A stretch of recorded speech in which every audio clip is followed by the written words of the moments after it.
Today, I'm talking about a major development out of Washington that has captured headlines around the world.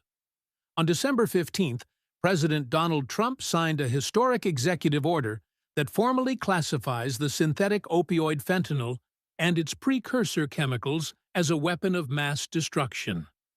This move represents a dramatic escalation in the United States' response to the ongoing fentanyl crisis, which has devastated communities across America.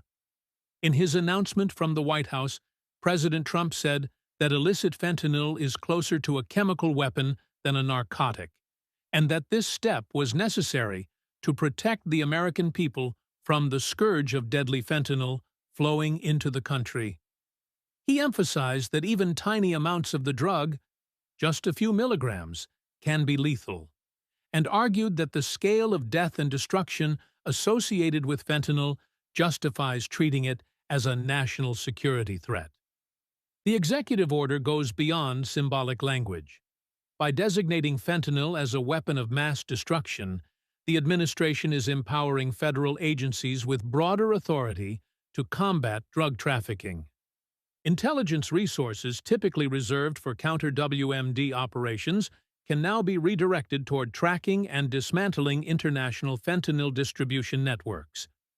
The Department of Defense and U.S. intelligence agencies may assist law enforcement with tools and techniques ordinarily used in counterproliferation missions, giving the government a new legislative basis to coordinate military and civilian efforts against cartels that manufacture and ship the drug.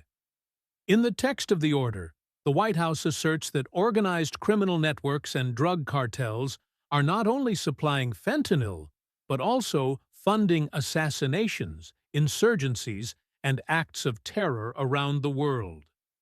By framing these activities as threats to national security, the Trump administration intends to marshal pressure on foreign actors and tighten international cooperation, especially with countries like Mexico and China, where precursor chemicals originate or are processed.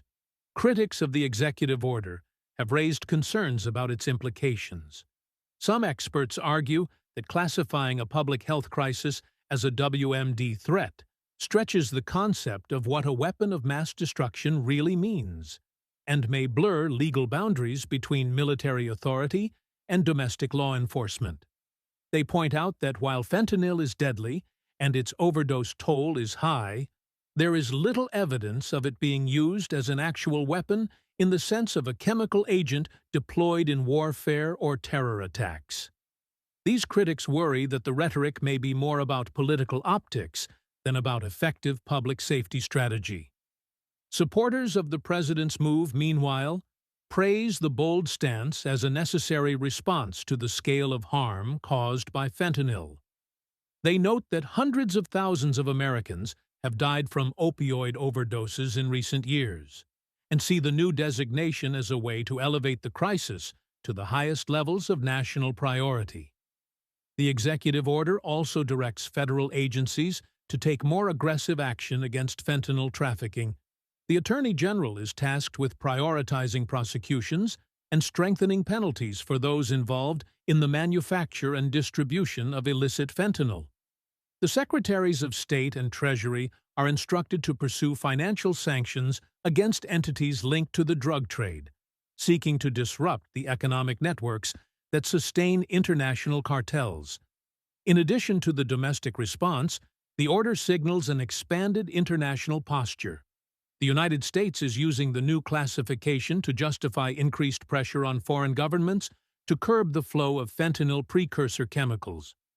White House officials have cited cooperation with China and Mexico as key to reducing the overall supply entering the United States, and have linked the new policy to broader diplomatic engagement on drug control.